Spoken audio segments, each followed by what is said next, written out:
How much? Like a teaspoon.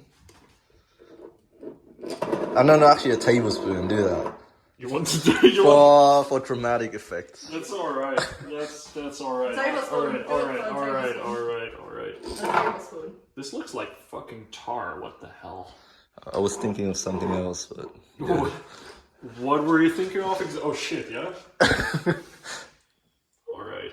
Is this enough? More.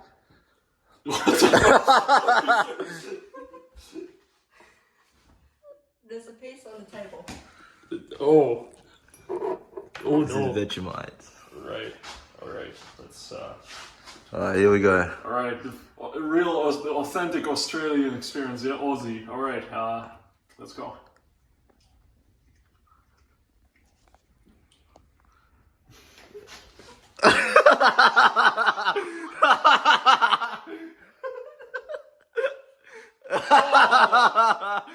Oh, that's bad. Oh. You gotta finish it, boy. Finish it. What the fuck? This is. Why would someone make soy syrup? This is just soy syrup.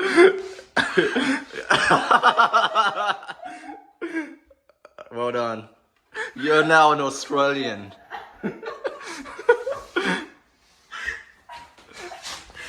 his face. Look at his face. So what are your thoughts? It's so fucking salty. Jesus Christ. Yeah. The aftertaste. Oh my god. Oh. Oh. Yeah, that was bad. Oh, that was bad. Yeah.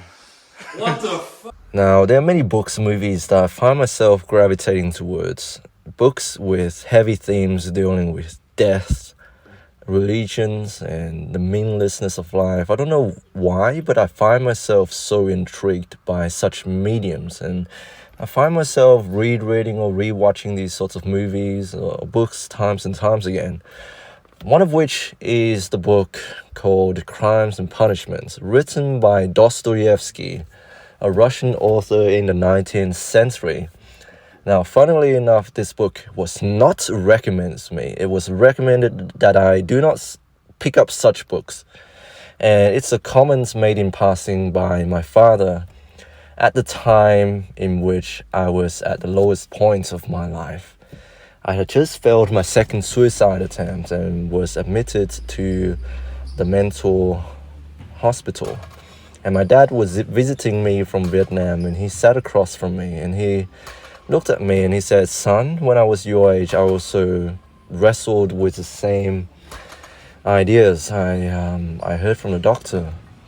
And yeah, he said, when I was a youth, I also read a lot of books.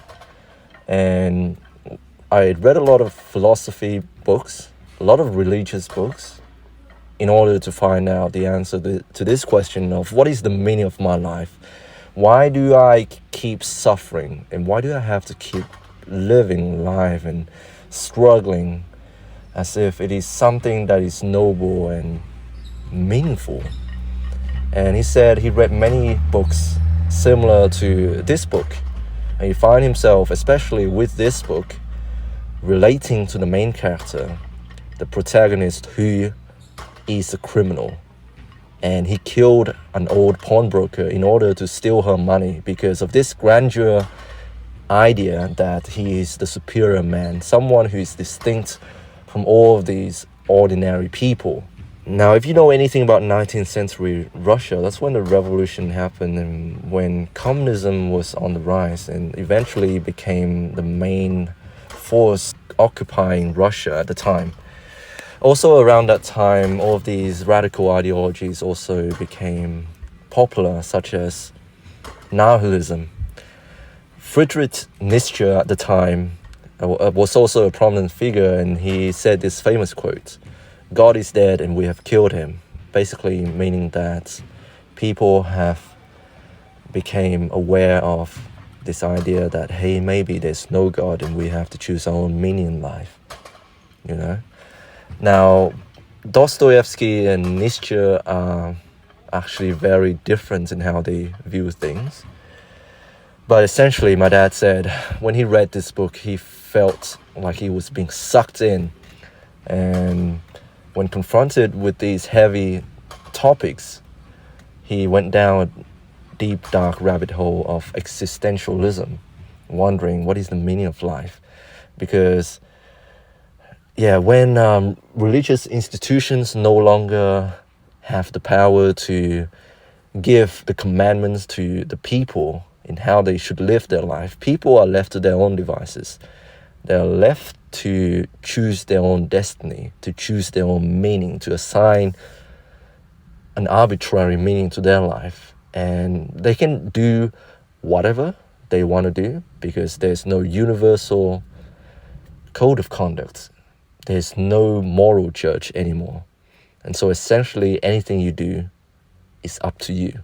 Now, I certainly do not wish for religious authoritarianism to return, having experienced it firsthand being in the Catholic Church, how stifling the experience was, how some ideas are downright cast aside, and it's like a closed chamber in which no new ideas can come and go. Everybody has this dogmatic way of thinking, and they just accept everything as it is. Nothing can contest these worldviews, and I really think that's going to stop society from progressing. But at the same time, I also have a criticism of this intellectual freedom, as in the case of nihilism.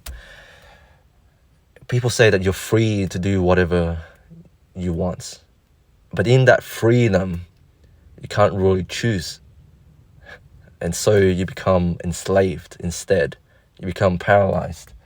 Which is suddenly exactly what happened to me at the time of my mental breakdown. I do not know what to choose because there's no moral judge. Nothing is inherently good or bad or wrong or right. You don't know what to do anymore, you know? So if you really embrace nihilism, there are two ways. You can choose to pursue only pleasure, because that's what gives your life meaning, and avoid anything that gives your life suffering. And so think of a happy drunkard who drinks all day, smokes all day, visiting the prostitute, getting endless sex and pleasure. Such a life would be self-destructive. There's nothing to sustain this person because they live in the moment. They live day by day, not having a worry about the world, not planning ahead. Whatever happens tomorrow, let it be. This is self-destruction at its finest. You know, you see this all the time in our society. You also see the ascetics who, you know, like they think that this life is inherently meaningless, and so they need to devote themselves to a life of suffering, needlessly suffering, so that they can inherit eternal salvation or something that is greater beyond the rainbow.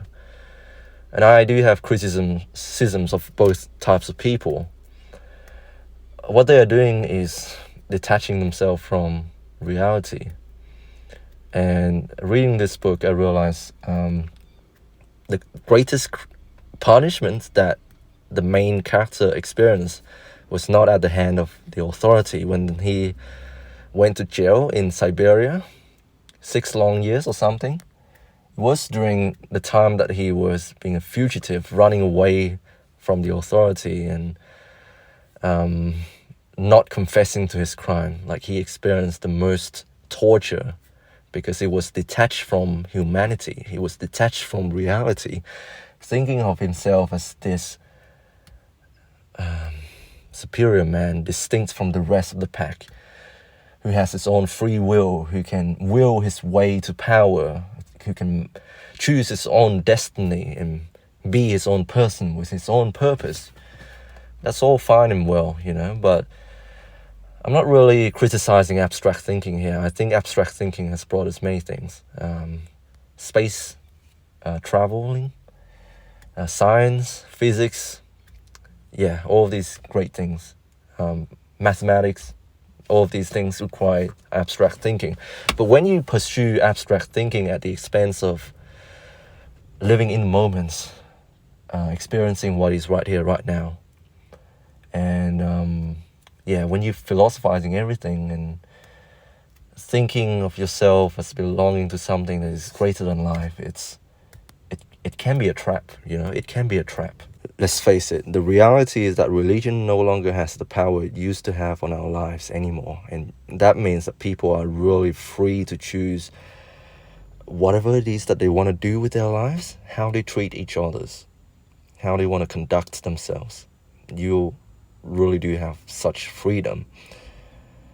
But this does not mean that you should always put yourself first at the expense of others, only pursuing what is meaningful to you, what is important to you, meanwhile regarding everyone else as the ordinary people, and that you yourself is the superior man.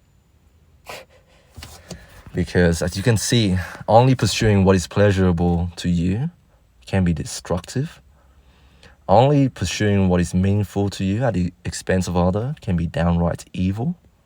And you can feel this within you. You don't need a moral judge to tell you this.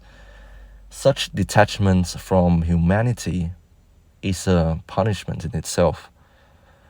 But at the same time, don't punish yourself needlessly. Don't torture yourself and go through all this suffering needlessly for a cause that you don't believe in, for a goal that you don't really want to achieve. What for, man? It's your life. I really think there needs to be balance. Life isn't just about all suffering, all grind and hustling all the time. But life is not always about taking everything, pleasure all the time. There needs to be a balance. And I can't really tell you what to do. You have to figure out that balance for yourself. Anyways, I better go home. Enough rambling. Hope you guys are doing well. Stay strong. God bless. And I'll speak to you soon.